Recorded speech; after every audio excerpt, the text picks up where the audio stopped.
up, everyone? So glad you could join us here today. You have probably heard the term teamwork makes the dream work, right?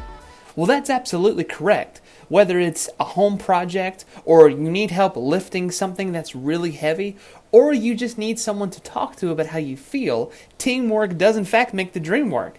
And I think it's so great when we are able to help each other and work together. Teamwork is a great thing because you celebrate a victory as a group, which is the best part to see. But sometimes we think we can do things all on our own. If you are anything like me, we try to tackle far too many tasks in life all by ourselves. Sure, tons of people are willing to help us tackle problems, but often we attempt the job on our own, thinking we can do it better without any help. But what if there's a better way than taking all of the obstacles on life by ourselves? What would it look like to depend on other people when you're tempted to go it alone? What if, combining your creativity with the creativity of others, we could actually do the job better? And these are great questions to think about as we are approaching a new school year coming up, because there's going to be times when we are going to need the creativity of others to help accomplish great things. Thankfully, God inspired the writers of the Bible to capture some moments when people really worked hard together. Let's take a look at one of those stories today. Early in his ministry, Jesus began inviting others to follow him as he traveled to teach and help other people. When Jesus spoke, people stopped what they were doing and to listen because of what he had to say and how he said it. Then Jesus started healing people, like a man who had leprosy. Large crowds gathered around Jesus when he showed up because of who he was, what he was teaching, and how he was healing others. When Jesus entered Capernaum on this day, he went to a house and began to teach. As word spread that Jesus was teaching in the house, a large crowd gathered, so large that no other person could possibly fit inside the house. And this didn't stop people from wanting to get in, and it was so crowded you didn't have a place to sit. Meanwhile, there was a man nearby. Now this man was unlike his friends. He was unable to stand and walk because he was paralyzed, and he spent most of his days laying on a mat, begging for scraps or for money. This meant that he couldn't run to see Jesus like everyone else. In fact, being unable to walk would have been partially hard during the time when this man lived. He wouldn't have been able to hold a job to provide for his family. And without a source of income, he would have had a difficulty purchasing food and clothing. And I'm sure this man didn't have much, but he did have 4 really good friends. And these 4 really good friends had heard about Jesus and his reputation. There was something different about the rabbi from Nazareth. Jesus could heal people, and maybe Jesus could heal their friend too. So each one of their friends picked up a corner of the mat and began walking.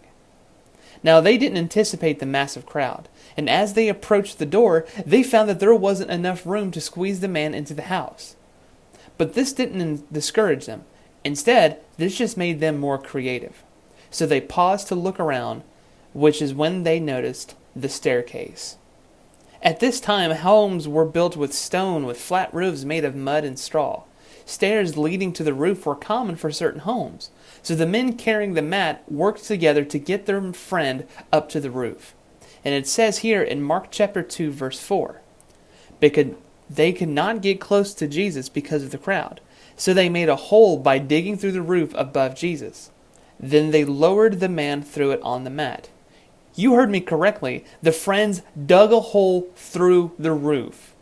Imagine sitting at the feet of Jesus inside of this house when all of a sudden dust starts falling and sunlight begins peeking through the roof, and there you have it, some guy being lowered on a mat.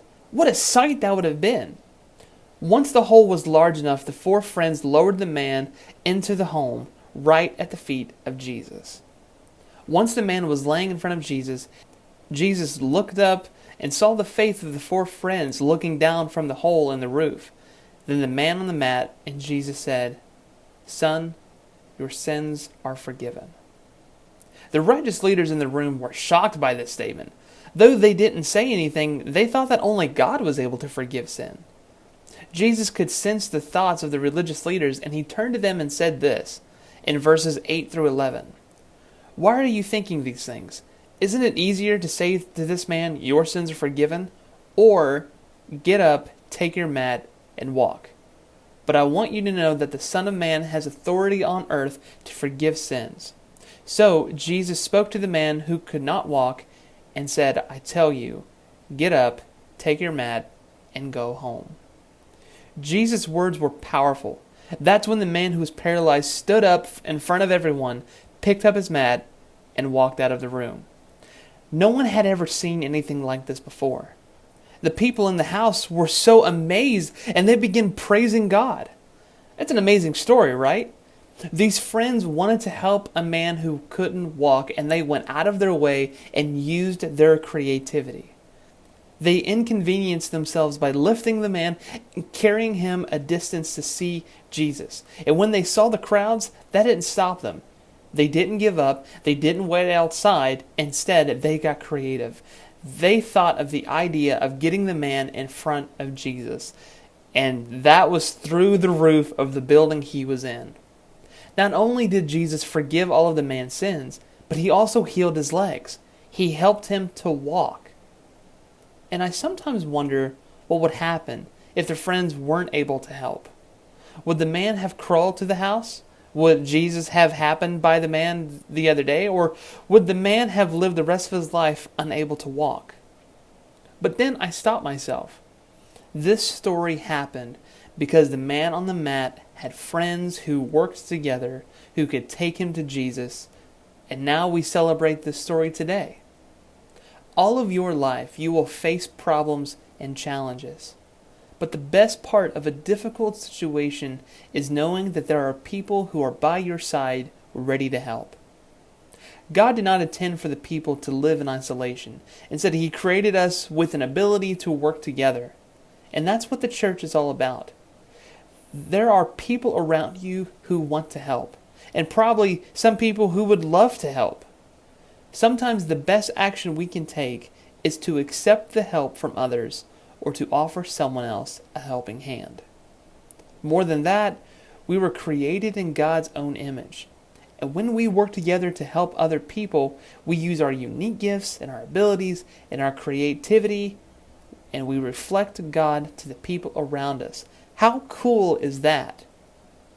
How can working with others make you more creative? Working together allows us to accomplish so much more than we ever could do by ourselves. And to do this, we must be willing to accept the help and look for ways to help others.